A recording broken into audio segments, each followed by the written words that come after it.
Hey guys, happy Wednesday and welcome to the Octavia Butler mixtape course. I'm Dr. Brianna Whiteside, and today we are discussing The Evening and the Morning and the Night and Bloodchild and Other Stories. So we are coming to a close for our Butler mixtape course. We've been looking at the canon and we have just made it to her short stories, which signify the end of our study on Butler. How y'all doing today? Let me know if you can hear me. Let me know if you can see me. I'm trying to pull up the Substack real quick, y'all. How y'all doing? How y'all doing? Oh my gosh. Can y'all believe that we are at we in the home stretch? Can y'all believe that? We've been rocking for a while. We have been rocking for a while, and I know people have started back in school and all the things, but here we are. Let me first say, y'all, I got my dates mixed up on the Substack, so that's why I dropped the questions late. I thought that I had to this week off. I don't know why I thought that. But I thought we didn't have class this week, and so it wasn't until I looked at the Substack on the day that I looked at it, probably Saturday or Sunday, and I was like, oh my God. These questions are late because I got my weeks mixed up. Life has been lifing. I won't hold you. Life has been lifing, and sorry for getting all those materials to you all really late. I got my weeks mixed up. Just as a reminder, we don't have class next week. I'm on vacay, but we will resume after the holiday. So September 3rd, we're going to be reading Near of Kin, Speech Sounds, and Crossover. Speech Sounds is a really good one.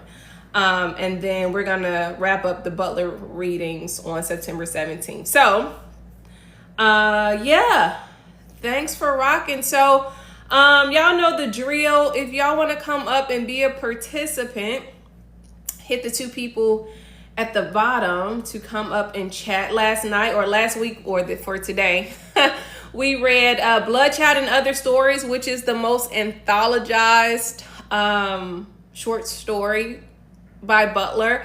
If y'all read it on the Substack, I don't think it should be the most widely anthologized work by Butler. I don't think it should be her introduction or people's introduction into her work, especially at the undergraduate level. But I am not in control of editing. So I just want to say that my favorite short story in this entire book of short stories is The Evening and the Morning and the Night. And if y'all did get a chance to look at the Substack and look at my article that is under review at a peer-reviewed journal, feel free to leave your comments on it, and if I get a revise and resubmit and I take your suggestion, I will be sure to cite you in the revision process. Okay, so here we are. Melanie says late, but I'm here. We just getting started, Melanie. But yes, which one is an uncomfortable read? Bloodchild or The Evening and the Morning and the Night? I'll just be the first to admit that every student rejects Bloodchild every time. It never fails. It never fails. No one finds it interesting. No one finds it fascinating. And it is a story that we have to kind of struggle through. Even tonight, I'm probably going to struggle through talking through it and thinking through it. But definitely Evening is a very uncomfortable. Yeah, I agree with you. June, July. Evening is an uncomfortable read for me, but it's a great read. It has a lot of material. You know what I'm saying? Um, but yeah, so I'm curious to hear y'all. Oh, really? I'm assigning it this semester. Well, let me know how that goes. Discount Daisy, let me know how that goes, because I would not if I did not have to. I don't have to, and I did not assign it a lot. But a lot of people do love it, just based on, let's start there. First, Black Stoop Kid, hey, welcome up. I want to hear your thoughts before I say let's start somewhere. Okay, yeah. Hey everyone. It's so interesting because I have read through Bloodchild once before, and at the time of reading it, I had only read the both of the parables, Kindred and Fledgling, Okay. and I read this, and I was like, "Oh, this is so weird." Like, okay, like I'm kind of getting it, but it was just so weird to me, and I was like, maybe I just don't like her short stories. Now that I've read everything else, it makes a lot more sense to me. And I feel like this short story collection, to like even be in the ballpark with it, you have to like really understand her as a writer, Mhm. and basically read her whole canon first. Because then you kind of like see bits of like the other stories in the short stories. Like you kind of see like, oh, I can kind of see where she's going with this theme. Mhm. Um, and when I was reading the afterword of Bloodchild, and she was like, "Oh, some people think that this is slavery, and that's like this isn't slavery." And I was thinking, "Girl, this is slavery. What are you talking about? What are you talking about?" But then I thought about that quote that's like, "Equality to the privilege feels like oppression."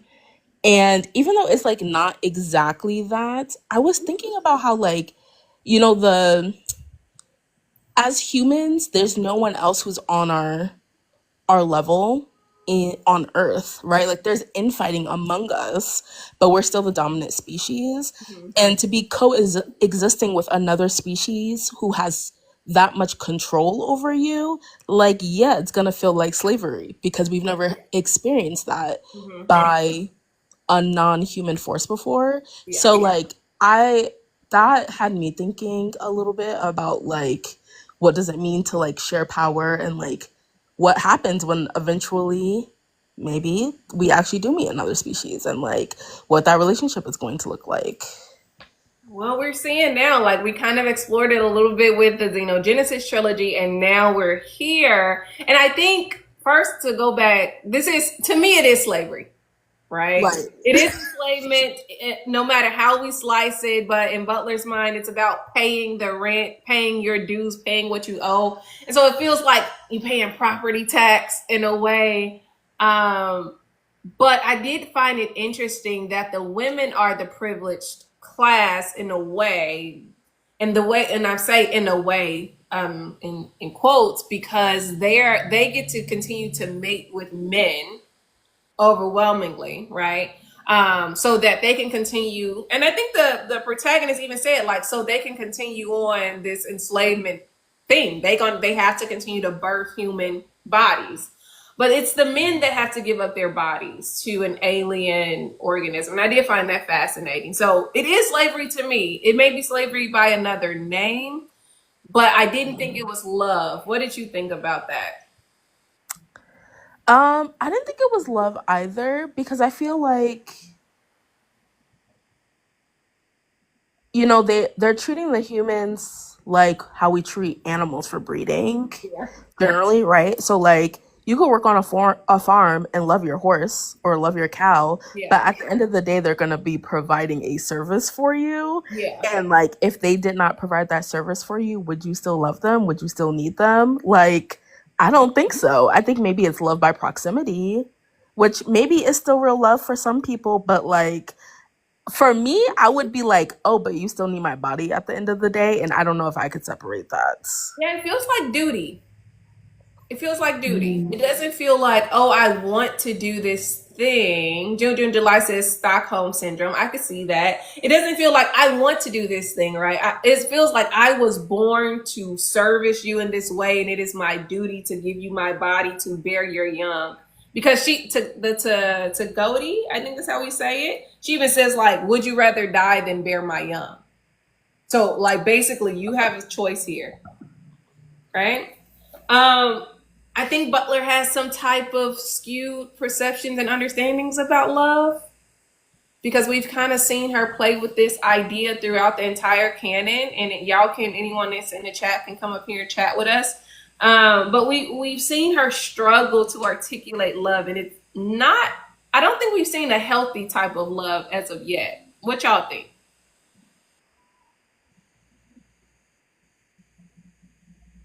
I can't say it's healthy. I think sometimes it's forced. Sometimes it feels like survival, but it doesn't feel like I am choosing this person to be with this person, this healthy type of love. I can't say that. But according to Butler, this story is about love. This story is about a coming of age story. I can see that. But it's also her pregnant man story. I don't know. It's not my favorite. Oh, I'm sorry, Diana. I'm sorry. Look, I thought we had today off too. Look, yes, everyone said we thought we was taking a break. I had the weeks. I think I said that, and I had the weeks off. So sorry, y'all. It was probably me. Life was life, and for a few days for me. Um. So, do y'all want to go to the Substack? Let's go to the Substack. Unless you have something you want to say, Black Stoop Kid. No, I'm good. Okay. Let me pull up the discussion questions that seems buried. Let's see. Bloodchild and other story. Okay, here we go. Pull it up.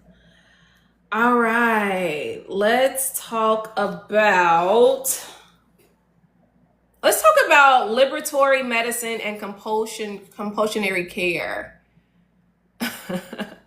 The question says in Bloodchild, how does Butler conceptualize health as a site of both care and control, particularly through the parasitic yet symbiotic relationship between humans and the tilk? Do we see this as a mutually beneficial symbiotic relationship?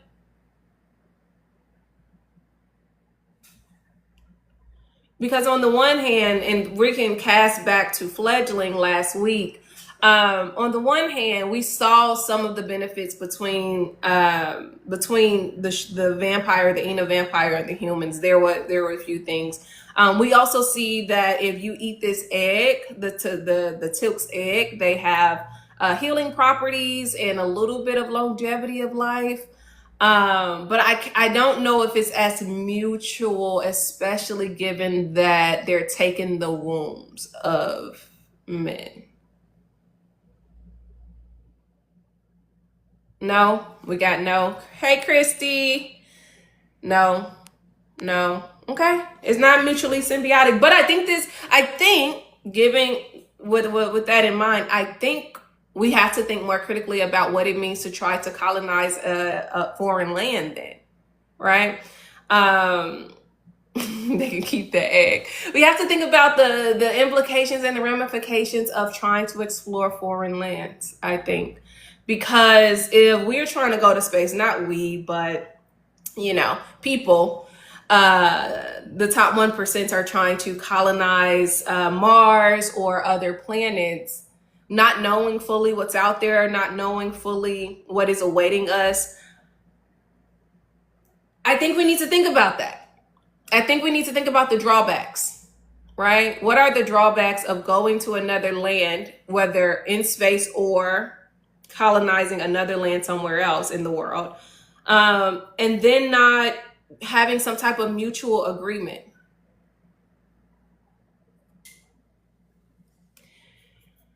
I don't know, y'all. Anybody else? Anybody want to say something? You can give it to me. I would be all over that egg. Wait, what? Oh, to keep the egg. Okay, so lactose intolerant will take the egg. I would. I don't know if I would take the egg. I don't know if I would take the egg. I don't know. Hey, June, July. Hi. It's like being sold something that is like the promise of like this fancy thing that you never knew you needed, but now you know you're being sold that you need like this, and then you find out that it's not really this great thing. Like, oh yeah, you need this egg, it'll make you healthy and it'll make you live a little bit longer, but in return you're a host. Yeah. So you get an egg, but you're giving up your body. Yeah, it's not really mutually beneficial. Yeah. You're kind of being sold the story that it is, Hmm. and it's a lie. It's a gaslight, I think. Okay. Okay. So wait, did you say you would take the egg in the chat or no? No, not me. I Oh. wouldn't take the egg. Or you are coerced. That word always defeats me. Into taking an egg, like we think about Gan's mother, right? Who is trying to be resistant to taking this egg, even though, she's had it before, she doesn't want it, but she is getting sick. And so now she's being, you know, groomed. And I can't say groomed because she's an adult. She's being manipulated in a way to take this egg to preserve her life and her health. So with that, I think we have to think about what does it mean to be forced into care, right? Because a lot of times when we think about healthcare and things like that, we think about this willful care, right? We go to the hospital to be cared for. We do this to be cared for, and it is this exchange. We consent, but as we can see with Gan's mother, she was not necessarily consenting. It was kind of forced upon her. So we're going to force you to live. We're going to force you to continue to endure. We're going to force you to watch your children, well, son more specifically, bear an alien organism. So I'm thinking about the politics of care at that point, right? Is this ethical? Is it not? What we think? I don't find it ethical. I think, and also, how much can you consent if that's your whole environment and that's everything that you're being? It's like that's you're immersed in that. Mm-hmm. Okay. I think the tension that I'm struggling with is the fact that I just call the Tilk aliens, but this is their land. So they are not the aliens. The humans are the aliens, right? On the reserve. No, Um, that's a good point. yeah. So I am continuing to privilege humans when we can't do that. We're in a different world where different inhabitants kind of own the land. So I guess then what does it mean for the government if we see the Tagoti as a government official, which she is, she's in politics. What does it mean for the government to step in and force care upon you? Ethical? Absolutely not. Hmm. Now that I think about it, I don't think so. But we do kind of have that happening in the world, right? Maybe not to the extent that we see it in this text, but people are being cared for without their consent. Lactose intolerance says on its surface it seems very unethical, but without the context of how the humans got there, I think there leaves room for a gray area. That's fair. That's fair. But does it really matter how they got there though? If they're there and they're sharing this land and now they're under the government control, the control of the reserve, now they have to pay their rent. Um, I don't know. I don't know if the background really matters, but it could. I'm interested, lactose intolerant, if you want to say more.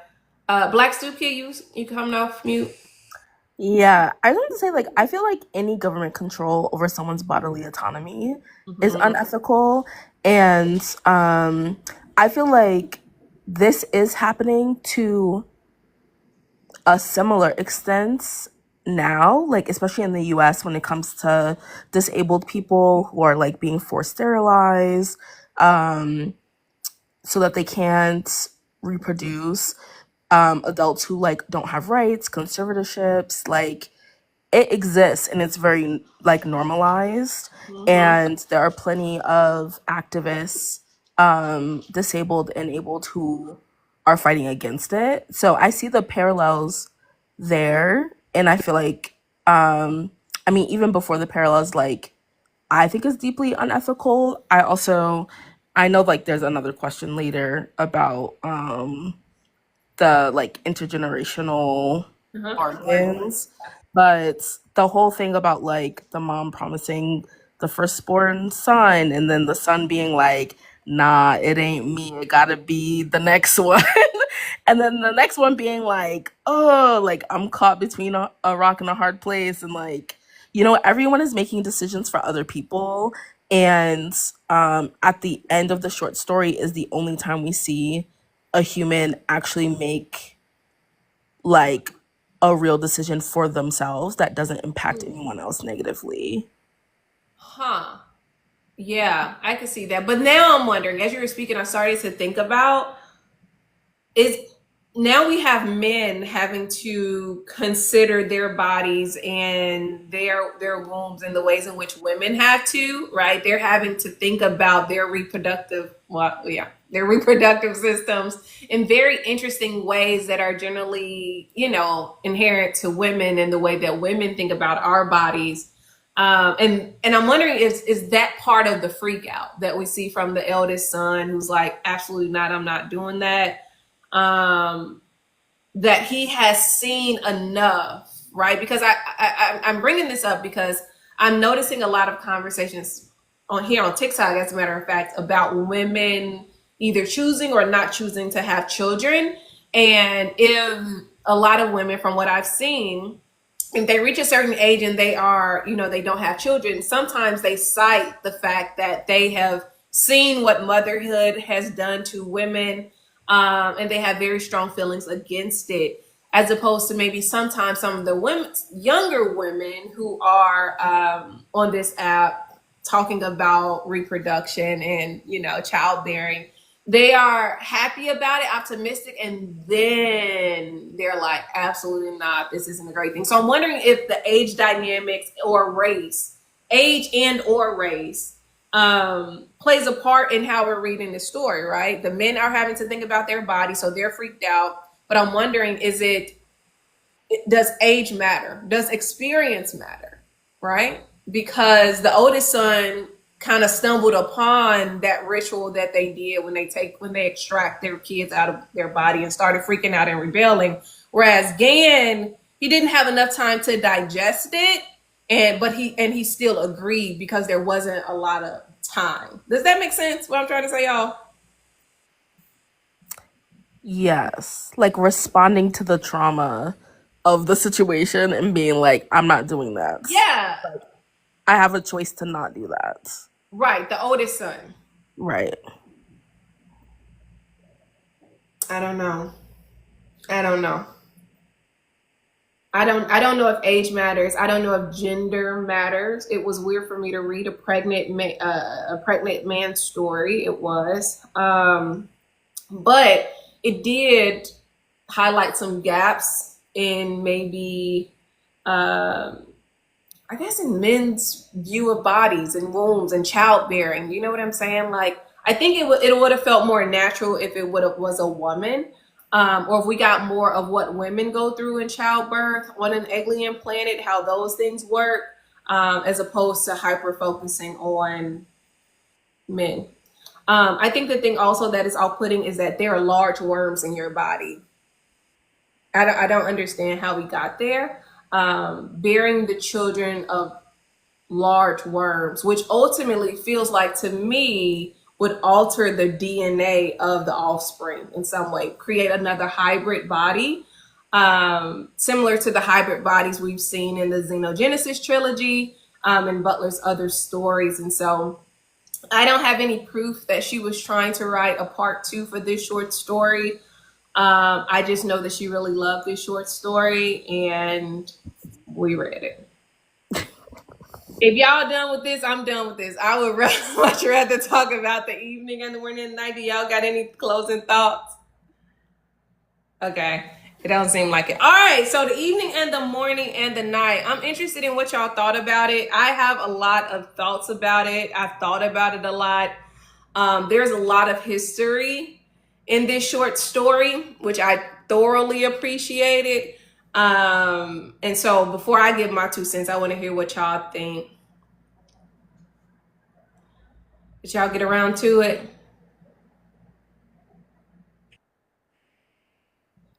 I really like this story. Okay. I'll just say that. I really liked it. Okay. June, July. I really liked it as well, and it was so interesting to me on so many levels because there was so much there from just like how we stigmatize people in culture who are or other how we other people who are ill, how we perceive, to me, I what I took from it was how we perceive people who, I related it to mental illness, or how we perceive people who have communicable diseases, or just people who have illnesses, or diseases that we don't understand, genetic diseases, people who are anyone really who is othered, how we try to segment them from society and tuck them away, often against their will, and then how we propagandize and criminalize them and make them seem as though they are deranged, or make it worse, than it necessarily is, and how then they become this like verboten kind of malignant part of society. And I thought that she illustrated that so well that it was really, really disturbing and uncomfortable to read. I think maybe even for a short story, she I mean, all of her work is really uncomfortable to read, but I think that for a short story, she really, really did that so well and packed so much into this that you could really go in so many different directions with interpreting this, that it was really good. Yeah. Really, really, really good. Yeah, I think that when we're thinking about bodies, right, and how we treat other bodies, or bodies that are disabled, bodies that are different, not just on the terms of race, on the terms of gender, but on ableism, right? I thought that when we were reading it, well, first off, let me back up and say, generally scholars that kind of write about this book, what book? The short story, they really only look at all of the negative aspects of it, right? And so while there are a lot of negative aspects, like one of my arguments is that the story is like what, over 30 pages. The negative aspects are generally 9 pages long if you kind of divided the short story up. And the other pages, Butler is walking you through some of the silver linings, some of the solutions, some of what she thinks could be rehabilitative practices. And so generally we have disability scholars writing about this and critical race theory scholars writing about this work, but they never look at what happens in the Dilk Center with Dr. Beatrice and how she's able to rehab these bodies or turn their attention away from the destructive elements of this disease and help them to create things, right? And so that is my position. I'm kind of taking the more positive route in studying the evening and the morning and the night. But one of the things that I really appreciated was the deep dives in history that Butler started to do. Like, there's no way you can read this without thinking about the Tuskegee experiment, right? There's no way you can read this without thinking about forced sterilization. There's no way you can read this without thinking about how Black and brown bodies have been institutionalized or been put away, or bodies of different, how we treat bodies of difference, right? So there are a lot of places that you can, or a lot of instances that you can pull from. And I really appreciated that because it did not feel too heavy, but it was heavy enough, right? We all know that the grotesque nature of this short story is the fact that they're trying to dig out of their flesh, right? They're literally feeling like this flesh is not a part of them, which people refer to as depersonalization. And they're trying hard to dig out of this flesh as a result of something that the government did to their parents and under the guise of treating cancer, right? So this government is treating them as experiments. They created this problem, and instead of trying to correct the problem, they instead try to push the problem away. Out of mind, out of sight. We're going to institutionalize these people. We're not going to give them proper care. We are actually going to demonize them in society. I also felt that it was very fascinating that there was no way that they could get around being an othered body, because on the surface, until they start having those drifting symptoms, there's no way for you to identify a DGD body until they start to drift. But they have to walk around with these emblems, right? That alert people that that they have DGD. So that also causes them, as Lynn says, to be lepers in society. So we can think about leper colonies from biblical days. I think somebody else wrote on a Substack. I just saw it. Was that you, June, July? Or was that Lactose Intolerant who wrote on the Substack today? I think it was me. Okay. What did you Yeah, say? the Hansen's disease. We Yeah. have Hansen's, but then you said something else. Let me see. Huntington's. No. Where are we at? Or maybe I was reading something else. Okay, that wasn't you. But you want to talk about what you wrote on the Substack?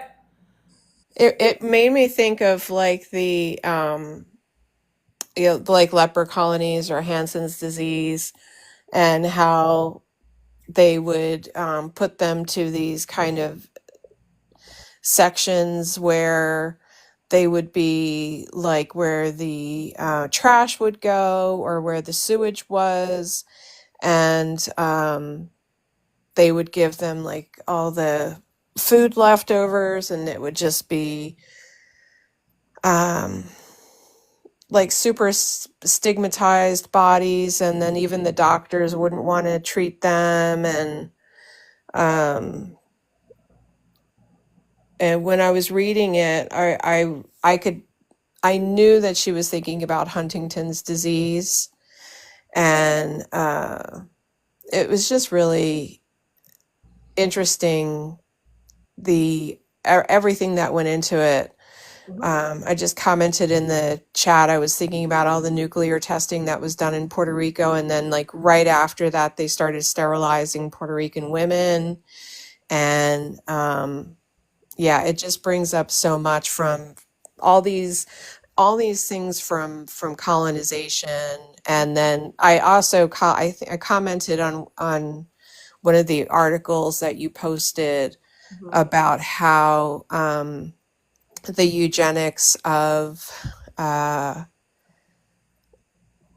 making people sick, and like by removing either their native diet or introducing literally things that are making people sick, or diseases, introducing diseases, and then stigmatizing them for being sick, or like in the case of like removing the indigenous foods and introducing this colonized diet, and then stigmatizing people for gaining weight, or stigmatizing them for not eating healthy, or stigmatizing them for having diabetes, or stigmatizing them for having all these diseases that come from the indigenous diets being removed. And then they no longer have access to the indigenous foods because the indigenous foods have been stripped and are being sold as like these new age diets to rich white people, like quinoa. Or quinoa is actually a really good example because it happened with quinoa. And oh, I didn't know that. Yeah.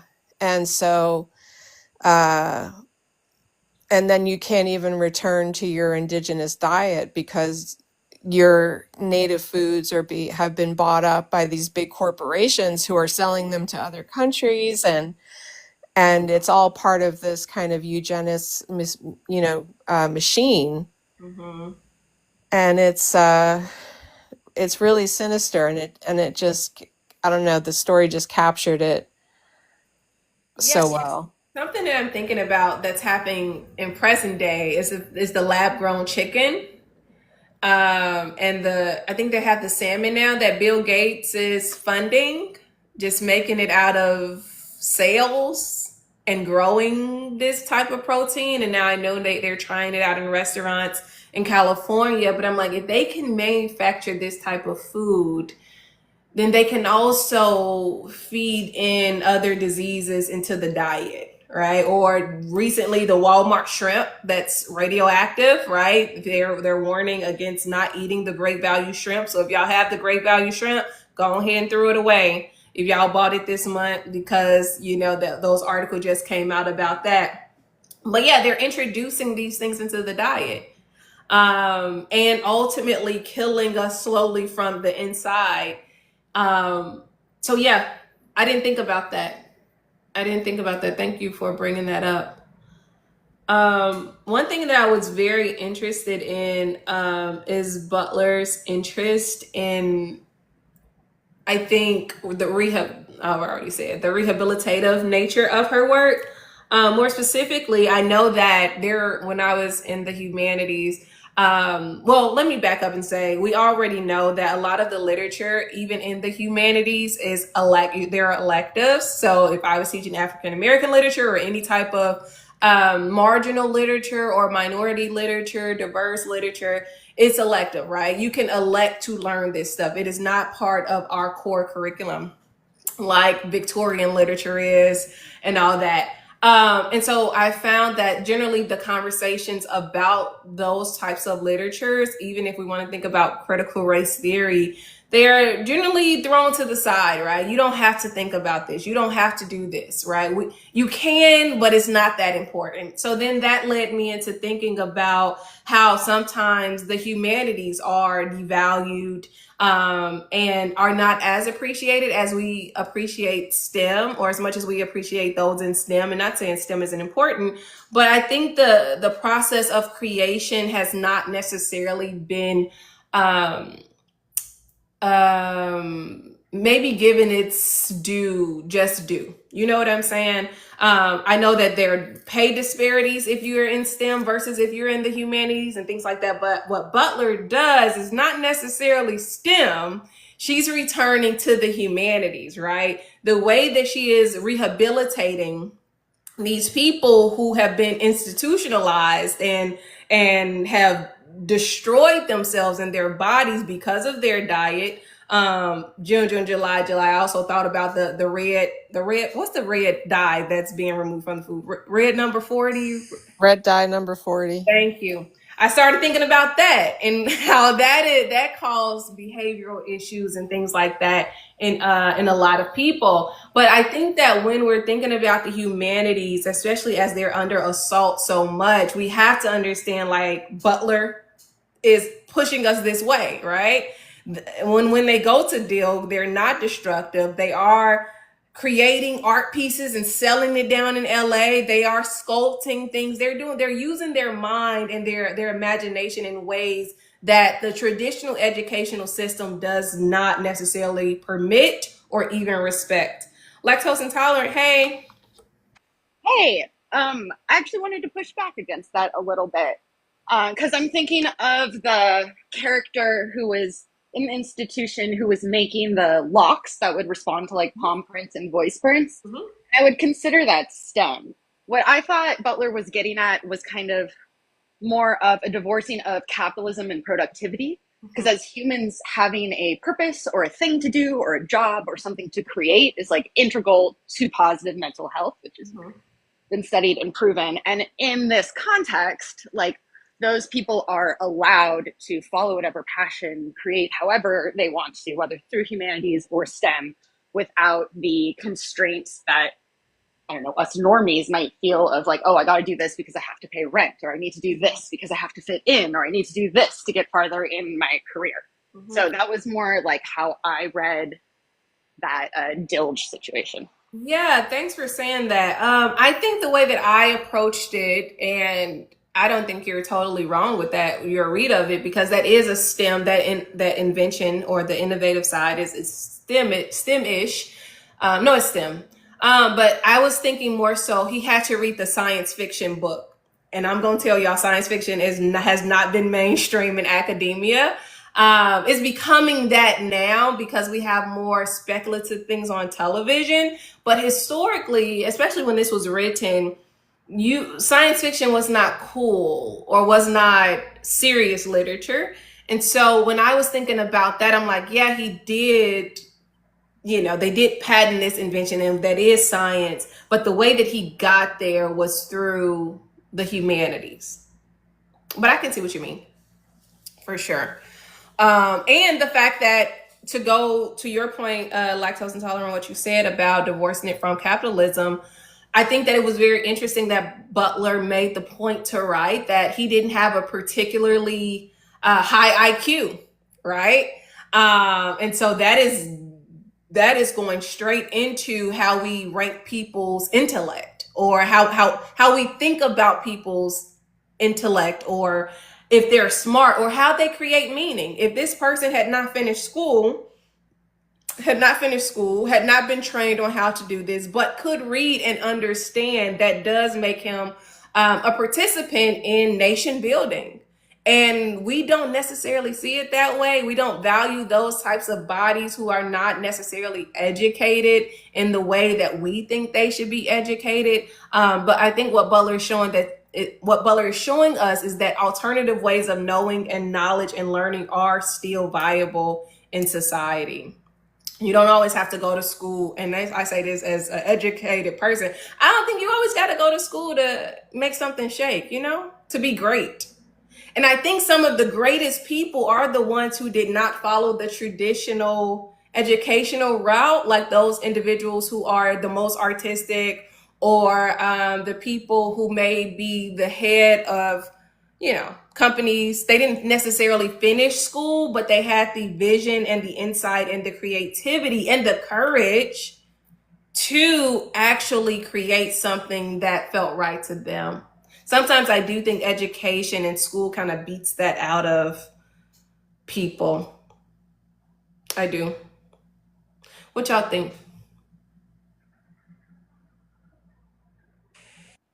What you were saying also reminds me of some of the nonsense that RFK Jr. or whatever has been spewing, and how he said things like people with autism can't pay taxes and don't have a job, and then there's all of these people on the internet being like, what are you talking about?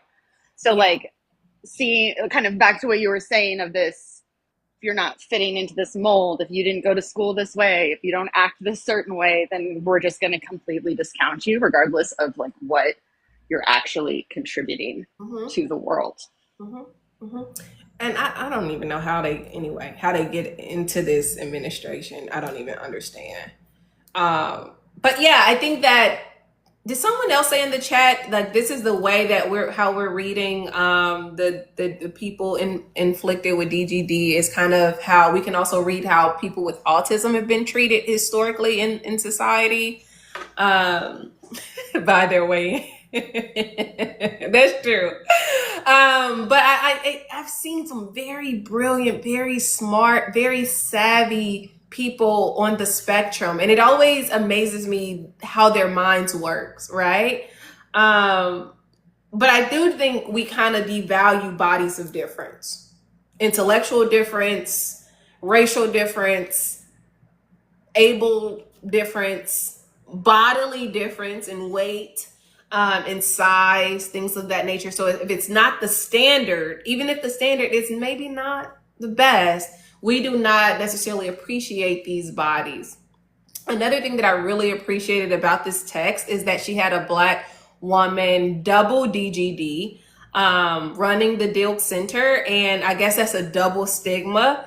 In the narrative, of course, as the narrative, as they write in the text, that if both parents had this gene, then their child would become a double DGD. And I did appreciate the fact that Butler seemed to kind of reclaim the Black body for the protagonist, Lynn, at the end when she is in contact with Dr. Beatrice, and she does say, hey, only you and I can do this thing. Only you and I can run a center like Deal because of our pheromone specific bodies. They have these calming properties, and people actually listen and they stop destroying themselves. So I did appreciate that part, but then I also kind of struggled, like, dang, she's gonna have to save the day. Like, again, you put the saving qualities on this Black woman. So I think it's kind of like a double-edged sword, and how we perceive others based on those markers in terms of intelligence. Yeah, I think it's a double-edged sword. She said, lactose intolerant says she always centers the physical body of Black women as the savior. She does, and I'm wondering, does this have something to do with the politics of her own body? Y'all know we have discussed how her size made her uncomfortable. We have discussed how her love life wasn't great, how she had this crush on her white male editor, how she was kind of forced to be asexual in a way, or unloved and untouched and all these things. And I'm just wondering, like, is she... Well, I know in the other text, she says explicitly in her notes that she's experimenting with herself in her different books. But I'm wondering in this one, like, did she see herself as a savior in a way, right? Because she does withhold the identity of the protagonist for a long time in the text. You don't know if she's Black or white. Though you can, guess, but Butler does not outright say this. But yeah, I wonder if she's trying to work out something. Her notes don't say anything about this during this time, 1987. That was 1987. Yeah. But she is concerned about the physical body and the Black woman as the savior. I don't know. On the one hand, when I was a younger scholar, I would admit this. I was like, yes, this is amazing. I think this is awesome. She's reclaiming our time. But then as I have been returning to her text, I've been like, is it the responsibility? Is it the duty? And if the Black women are doing this, then who saves the day for them? Or are they, as Zora Neale Hurston says, the mule of the world, right? I'm not asking y'all to answer that, but it's just something that I've been considering as I've been returning to her work and thinking more critically about what she's writing and how she's writing about Black women's bodies and the space that they take up. I think that there's been like a really big shift in like feminist theory and activism since the 80s, 70s to now. Because I think about how, like, when I was first learning about feminism, Black feminist theory, and this general understanding that in order to be free, like the people at the very bottom have to be free, right? So if you free those people, everybody else becomes free. Okay. So in Black feminist theory, it's the idea that it's Black women, right? And then you can add all of the other identities around, like ability, or like the type of gender, or like class, education status, like all of that other stuff. But generally the idea is that it's Black women that you need to uplift so that everyone else can be lifted and freed as well. And I think that, like, for a long time, the idea was that Black women needed to be at the forefront of that work, that other people, particularly white people, could not be because they don't understand our experiences. And I think you see that in this text because she's really centering the double DDG as the knower, as the leader in the story, as the ones who understand best how to handle other people with DDG and create this like safe haven, right? Because you have all of these other like facilities where like people are dying and they don't need to be. But I think recently, the shift has been like, well, Black women were tired. Like it shouldn't always be us. Like someone else needs to put their bodies on the line. Someone else needs to stand up. Someone else needs to put their put their money out and pay for things and So I feel like looking at it with like a lens, like that type of lens from 2025 changes how we may like understand the story or how we resonate with the story. But if we're thinking about Black feminist theories from before the turn of the century, like I feel like this is right on par with what the generally agreed upon understanding of who is doing the leading was. Yeah, I think I can see that. I can see that in the statements from the Combahee River Collective statement and the anthologies, the Words of Fire anthologies of that Black women have, written their thoughts and their ideas and their desires. But now I think about at what cost did we have that, right? So as you mentioned, like, yes, the writers during the 70s and 80s, first wave, second wave, even arguably third wave Black feminist thought they did push our bodies to the forefront, like from the margin to the center, as Bell Hooks was writing about. But now I'm thinking about at what cost and what was the ultimate goal? Was the goal inclusion? Was the goal inclusion, or did we reach the goal and we're realizing that probably wasn't great for us, so now we're going to take the backseat and stop the activism in that way? You know what I'm saying? Like it felt like we were responding to something, and we were early Black feminist thoughts leaders. We were responding to something, but I don't know if the response was the right response. And of course, this is in retrospect. Right. Hindsight is 2020. I feel like the goal was agency, Okay. and I don't think that the goal changed. It's just that we are now taking our agency to step back. Like, well, you take it. Yeah, like we didn't have like our voices were taken from us. We were silenced, and we decided that's not going to happen anymore. Or not that we decided, because for a long time people were like, we did not want to be silenced, but the tides changed, whatever. But now it's like now we maybe we want to rest, and that's in our agency to do as well. Yeah. Yeah, and I'm thinking about the critical work by with something that you said just reminded me of the critical work by Dr. Harris, Trudy Harris, Saints, Sinners, and Saviors, when she's talking about the disease called strength, right? And how, or her work called From Mammies to Militants, right? And how Black women have become militant, and this is when she's writing in the 80s. I think it came out in the 80s or maybe the 90s.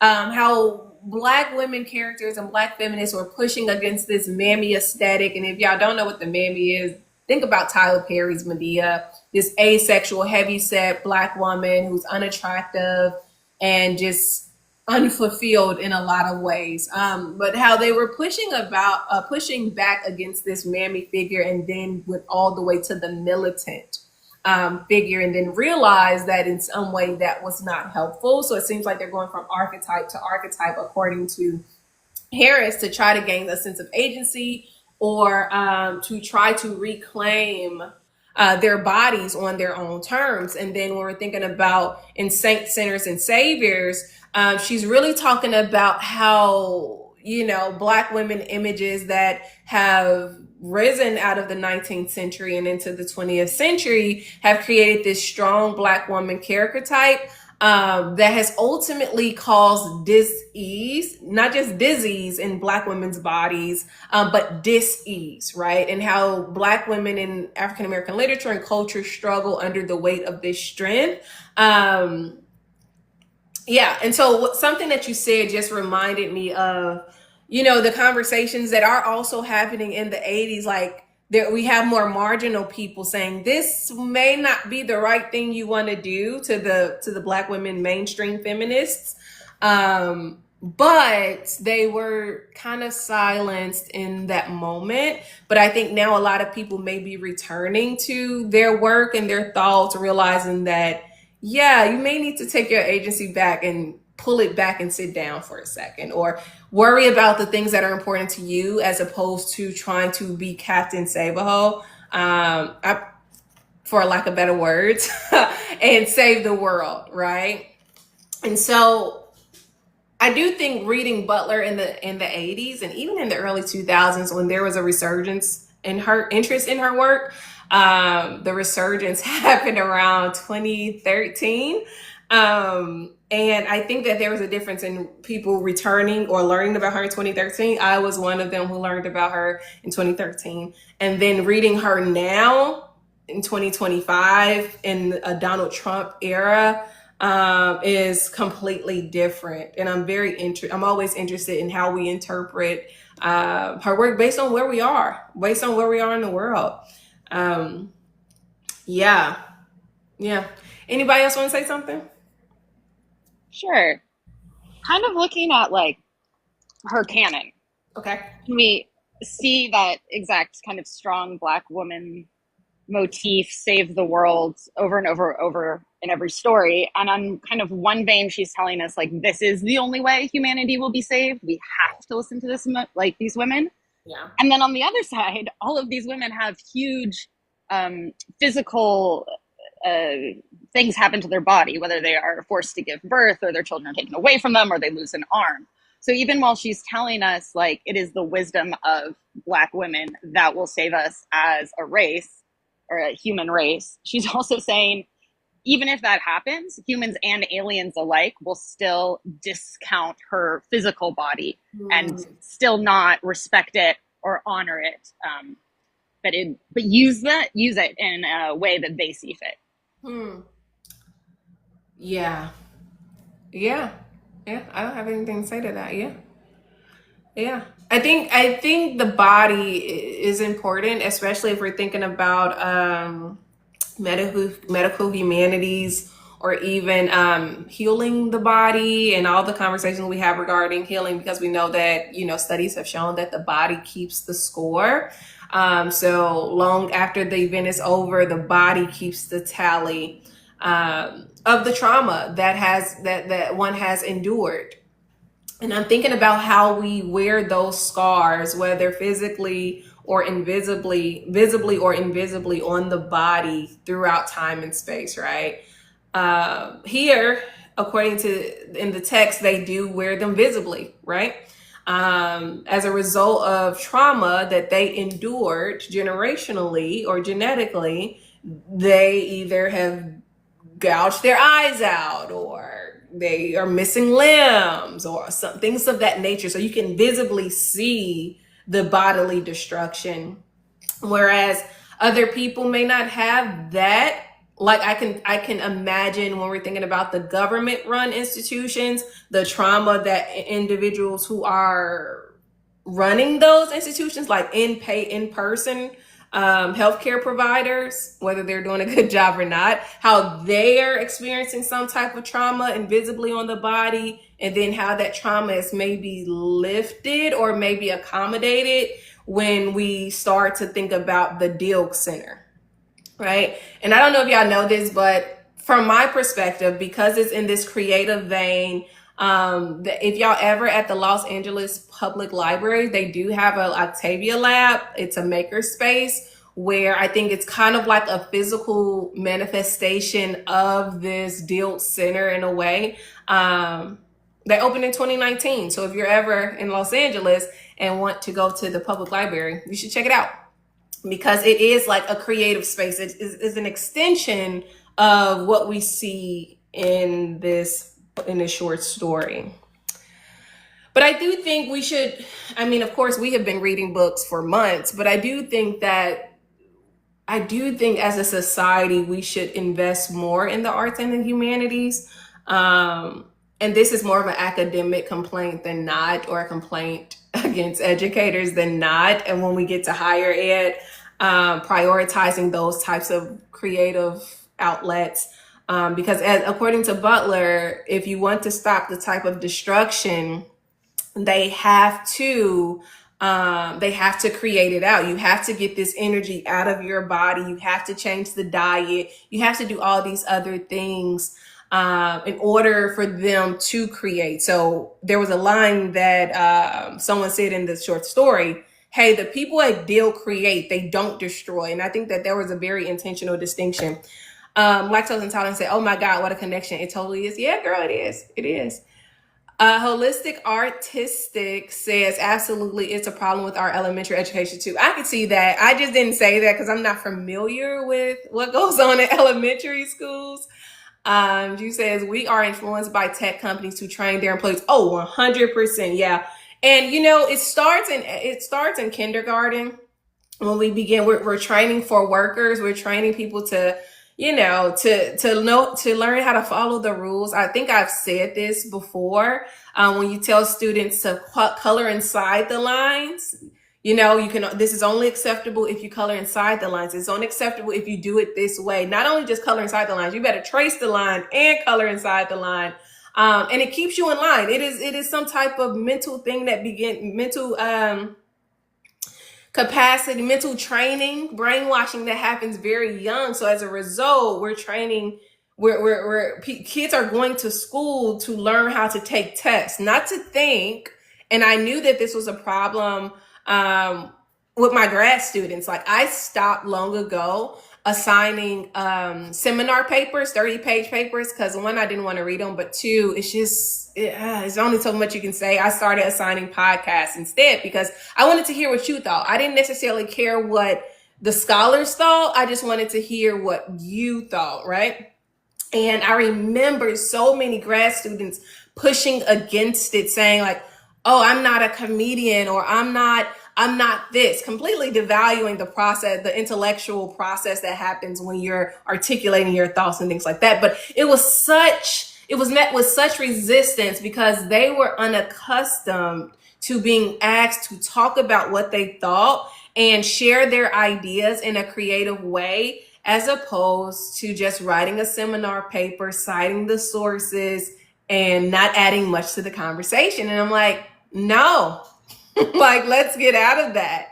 But yeah, I do understand that it's a problem, and it was something that I was trying to correct. But of course, English departments are historically old again, and do not like innovative things unless they have young scholars who do innovative things. Black Stoop Kid says, the state of our higher ed makes me so sad. Oh yeah, because you're in advising, is that right? Students, like academic advising, like have my master's degree in higher education and student affairs, and like, I don't know. I don't believe in our education system, like, just as a base fact about me. And I think that it needs to like be burned down and like rebuilt. But while it is here, might as well support these college students through the process. But yeah, it just, the higher education system just makes me so sad. And like, I see these students come in from high school and they're just so like, okay, what's the right answer so I can give it to you? And I'm just like, no, we're here to develop your critical thinking. Like, Yeah. let's have a conversation about, what you're thinking, how you're coming to your own ideas. And it's a struggle every day. And it's not even necessarily their fault because they are excelling as the system wants them to. I agree. Like, tell me what to think, not tell me how to think or teach me how to think. Tell me what's the right answer so that I can pass. Yes. Yeah, I can see that. That is a frustrating thing. I've encountered that too. People who think for themselves don't fall for fast.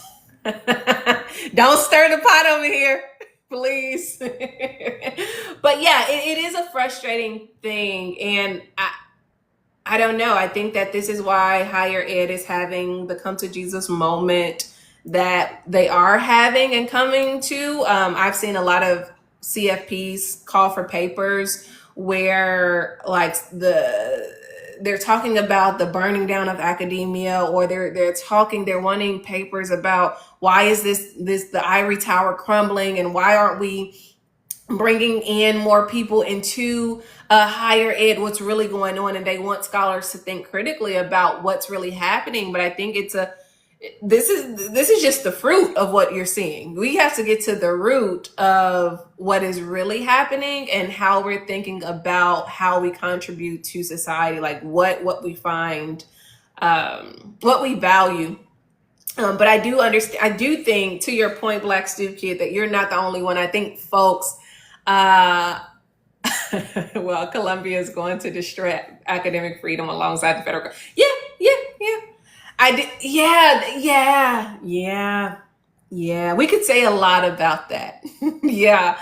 But I do think that academics everywhere are starting to sense that something's not right, and it may be a little too late to turn the ship, right? Because when I'm thinking about any change that people want to have or want to happen, the folks at the top, the people who have been there the longest, they're immovable and unshakable. They're like, hell no, we won't go. This isn't how it was in the past. This isn't how we've done it. And therefore you're not attracting the younger minds into the university. And so you're missing out on generations because older people the older scholars, the senior scholars, and even the admins do not want to have any flexibility.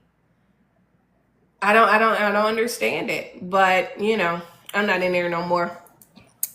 But I do hope it gets better for the sake of everyone. Or I think that learning centers communal learning centers, like I guess what we're doing here, could be considered that. I think that those would be on the rise due to censorship, due to what the government is doing, due to funding things. I think that those types of communities will become more important as we go on, as we continue on.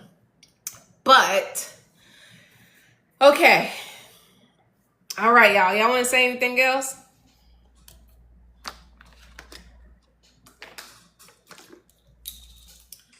I just want to say, like, I find in these two stories that the way that Octavia Butler is able to hold the tension of like not giving you enough detail or like giving you just enough details, I really appreciate the way that she like builds worlds.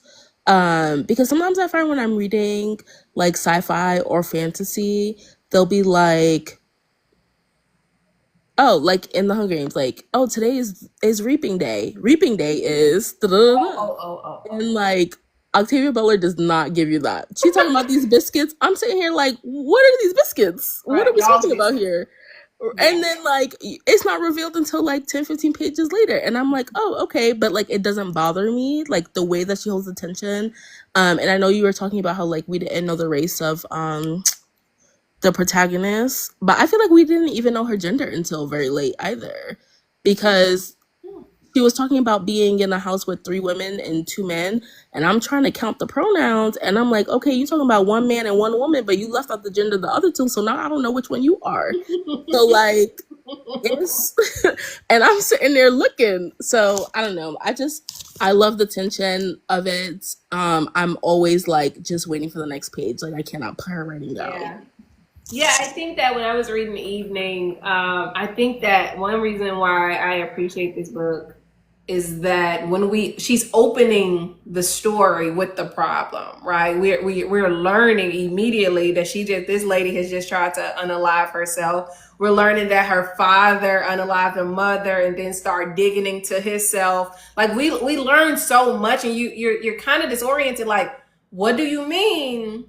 What do you mean you went to an institution, it was so bad you slit your wrist, old Roman style, in a bathtub of water? What do you mean that he unalived your mother and then start digging into his own flesh as if this does not hurt? And I think he was stopped before he got to his heart, or they didn't get to him before he got to his heart.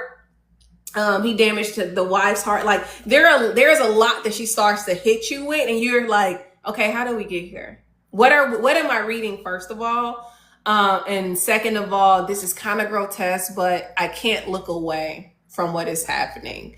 And so I appreciate that, but I also appreciated some of the signposts, like, the protagonist majored in biology, so she's not she's an educated person. Well, you don't know she's a she, but that there are certain things that Butler is kind of she's dropping gems to let you know that this isn't just a person in society. This is ultimately someone who's had their life stripped from them because the government decided to do something to their bodies, and 9 times out of 10 was not punished for it, and would never be punished for it. But now look at the result, that they have to carry the crisis on them. They have to carry the ramifications of what the government did to their parents. So this is generational trauma. So I agree with you.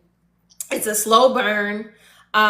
She's a good slow story writer. I'm trying to think. This short story is 87, so I'm believing this is before Xenogenesis, if I'm not mistaken. 87. So this is 3 years after Clay's arc. I think this is right at or right before the Xenogenesis trilogy. I don't know. Let me see. I'm just trying to categorize and get a timeline, so I can think about how she's writing. Oh yeah, 87. Okay, so this is right when Dawn is published. So she's released a short story and a book in 87. Yeah, I like her. I like her. I like her writing. I like her short story writing. I think I was gonna say I think next week. Was Bloodchild before or after? Bloodchild was 84, so it was before Xeno, and it was same year as Clay. No, hold on, because I think Clay's arc was either 84 or 85. Let me double check publication. Okay, 84. So it was the same year. So Bloodchild came out the same year as Clay's arc. But we're not meeting next week. The week after next, so after Labor Day, sorry, I'm getting my dates mixed up. My favorite story is Speech Sounds. I know I do teach this, so if there's any teachers who are teaching like English 101 or 102 and you're trying to talk about language, I think that you can add this to your curriculum. Speech Sounds is a great short story. And yeah, the other two are not the most well-known, but definitely Speech Sounds. Y'all, if y'all don't have no closing thoughts, we're going to hop off a little early today. I have one. Just looping back to Bloodchild. I just finished this podcast called Retrievals. In the second season, they talk about pain during cesarean sections and like women being able to feel the entire thing. And it goes into detail about what happens. And it's really awful and horrendous.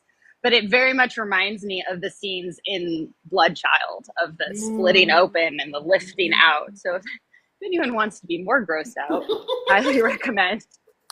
And then I also just wanted to push back against the idea that this is a pregnant man story. He's not pregnant. He did not create that human being out of his own cells. Like he's a host for a parasite. So like I get that there's this hype calling, ooh, pregnant man, oh, how creepy and strange. But to me it feels much more parasitic than it does creative. I agree. I wholeheartedly agree with that, and I think maybe that's why it doesn't like freak me out as much, because I don't think he's pregnant. So we don't see Gan pregnant, but we do see the other person pregnant. Y'all don't think? What are y'all thinking? The other man, he's That pregnancy is different from being a host, because they make the alien, well, whatever. They make the egg, or whatever, and then they plant it inside of you. So you are not pregnant. Your body is not actually like supplying life for it in the same way. You're an incubator. You're keeping it warm. Okay. You're sitting on it like a chicken. Being devoured from the inside out, like parasitic wasps on caterpillars. Right, or like the bot flies that she wrote about in the afterward. Ugh. Yes, I could see that distinction. But for Butler, it was her pregnant man. I don't know. I don't know. Her mind is twisted sometimes. Um, I wonder if she was alive today, if she would continue saying it was her pregnant man story. huh. Girl, I don't even know. I don't know. She probably would have snatched a lot of these works back. But maybe because I'm also thinking about her commentary on Teray from Pattern Master, which is I think y'all's least favorite book from the Patterning series. And she said like that was her boyfriend in her mind for so many years. And so the fact that she was thinking about her boyfriend in her mind and actually wrote a book about him, and then she was thinking about what terrified her in this, I think she probably still would have called it that. I don't know. I don't know. But who knows? I wish she were still alive. So we can figure out some more stuff or get some more. No, we don't need nothing else. Figure out some more stuff or just hear her speak, right? Or hear her tell us how she came to certain things and now how she's thinking about her works, because there's not a lot of televised interviews or interviews you can find of her speaking or tapes and things of that nature. It's not a lot on the internet, unfortunately.